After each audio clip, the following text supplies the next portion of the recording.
jika kita sehat, kita dapat melaksanakan pembelajaran dengan baik. Nah, sebelum memulai pembelajaran, alangkah baiknya kita berdoa terlebih dahulu yuk. Berdoa menurut agama dan kepercayaan masing-masing, dimulai.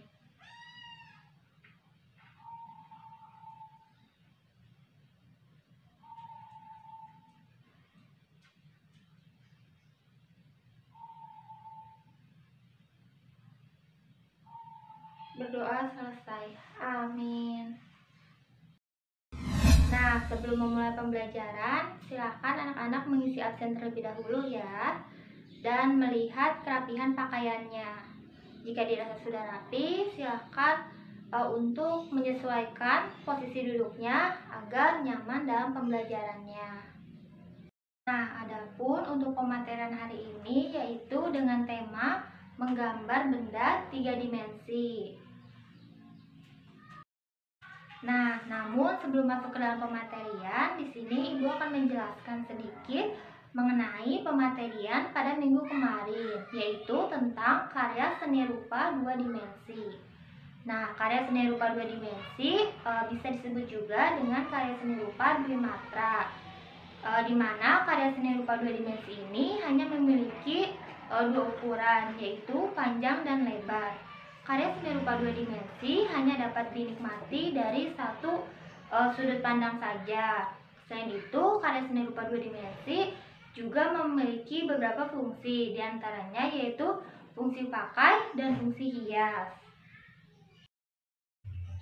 Selain itu juga, karya seni rupa 2 dimensi memiliki beberapa unsur, diantaranya yaitu ada unsur titik, garis, warna, bidang, tekstur, dan ruang. Nah, di mana karya seni rupa 2 dimensi contohnya yaitu ada lukisan, ada gambar, ada foto, ada batik, dan ada juga tenun. Dan selain daripada itu, karya seni rupa 2 dimensi juga memiliki contoh-contoh yang lainnya, karena karya seni rupa 2 dimensi juga banyak ragamnya. Lalu adapun manfaat mempelajari menggambar benda 3 dimensi dalam kehidupan sehari-hari yaitu menumbuhkan dan menambah pengetahuan dalam mengapresiasi suatu karya sastra. Lalu yang kedua, memberikan pengetahuan dan menambah wawasan dalam bagaimana cara mengevaluasi suatu karya sastra secara lebih efektif. Lalu menumbuhkan kerjasama kelompok, dan yang keempat atau yang terakhir yaitu melatih keterlibatan dalam masyarakat.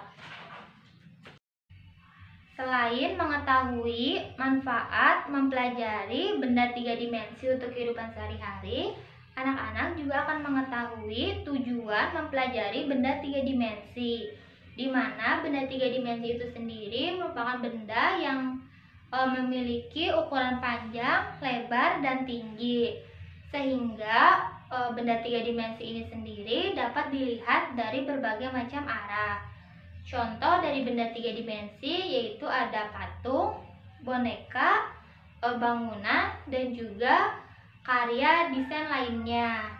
Nah, seperti yang kita akan pelajari yaitu mengenai arsitek bangunan, di mana arsitek bangunan ini nantinya akan menyangkut mengenai benda 3 dimensi.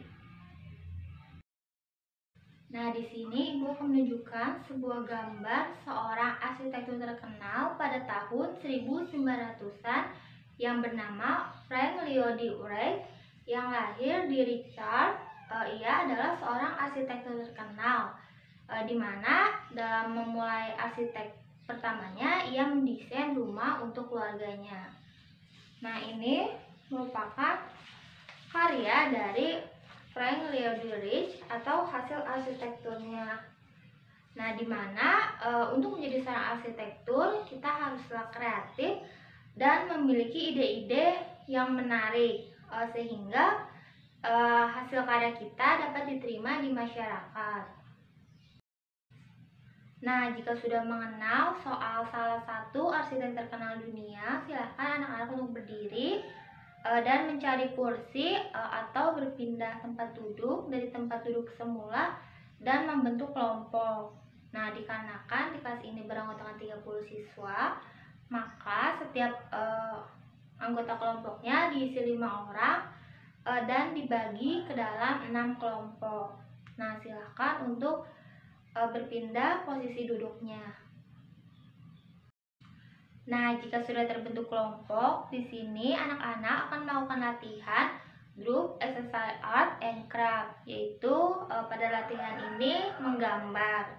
Nah, dalam menggambar ada beberapa hal yang harus diperhatikan agar gambarnya sesuai dan menarik. Untuk menggambarnya sendiri, silahkan untuk menggambar rumah atau bangunan yang diinginkan. Dalam menggambar, anak-anak harus kreatif dan percaya diri agar gambar yang dihasilkan sesuai dan maksimal, sehingga nantinya gambarnya itu tidak ada kurang atau bisa jadi gambar kita menjadi menarik. Jika sudah selesai menggambarnya, silahkan warnai gambar tersebut. Nah, dalam mewarnai diusahakan disesuaikan komposisi warnanya agar warna dari setiap gambar terasa hidup atau nyata. Dan juga dalam memberikan warna harus diperhatikan kerapihannya, seperti pada garisnya warna tidak boleh keluar dari garis gambar. Jika menggambarnya sudah selesai, silahkan presentasikan hasil gambar kalian kepada anggota kelompok. Nah, diusahakan setiap anggota kelompok memberikan masukan, pendapat, kritik ataupun saran terhadap hasil karya gambar yang sudah dibuat, agar nantinya hasil karya tersebut bisa dikembangkan menjadi lebih baik lagi.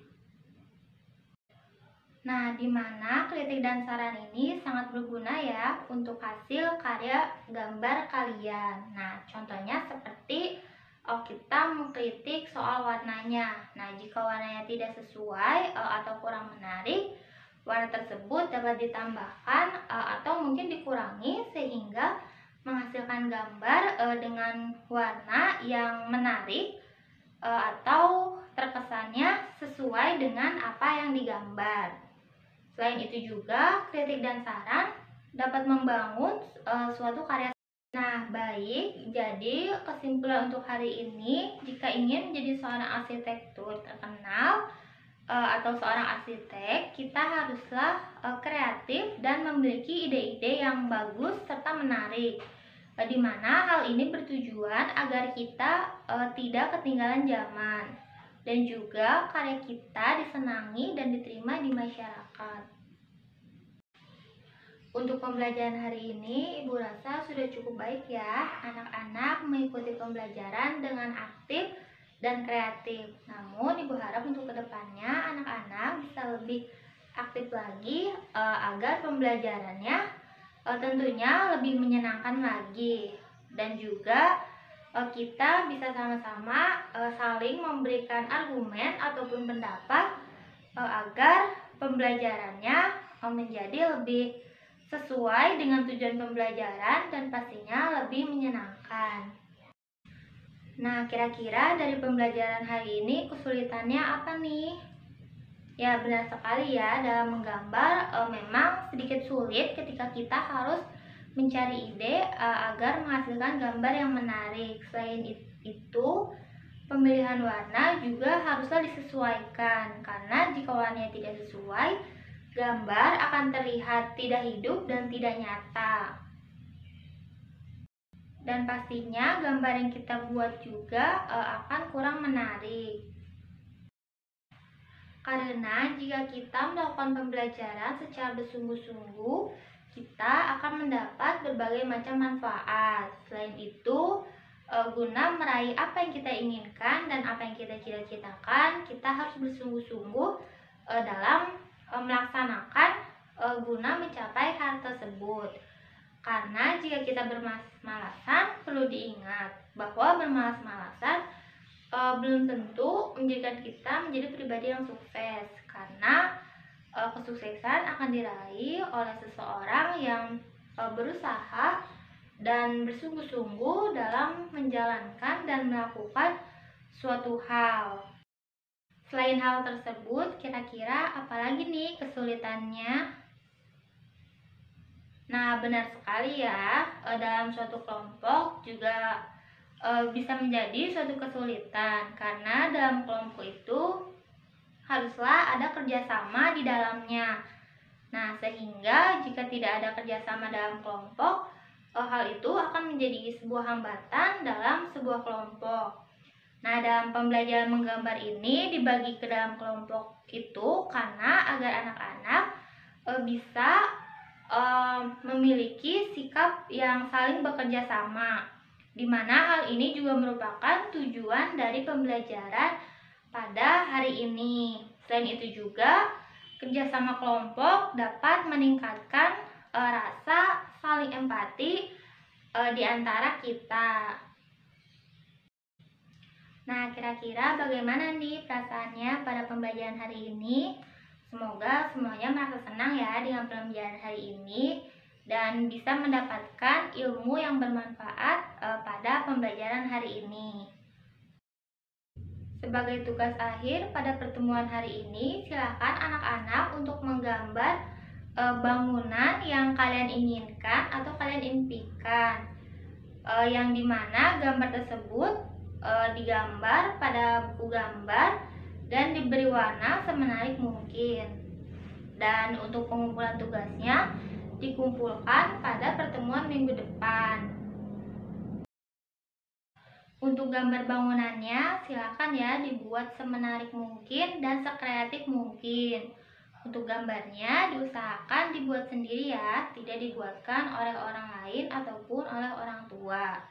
Dan juga dalam menggambar, anak-anak harus percaya diri bahwa gambar yang kita buat itu akan bagus dan akan menarik, yang dimana hasilnya akan sesuai dengan apa yang kita inginkan.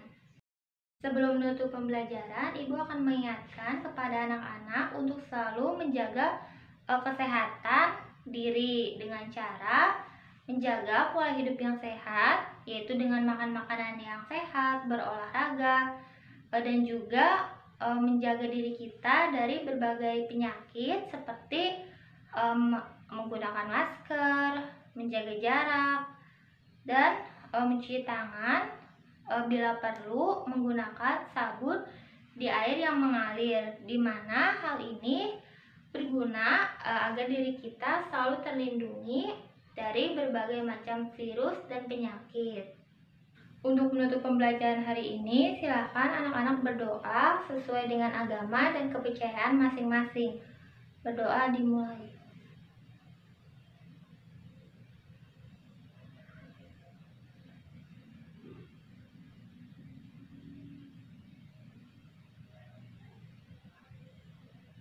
Berdoa selesai. Amin. Terima kasih untuk hari ini. Kurang lebihnya mohon maaf. Sekian. Wassalamualaikum warahmatullahi wabarakatuh.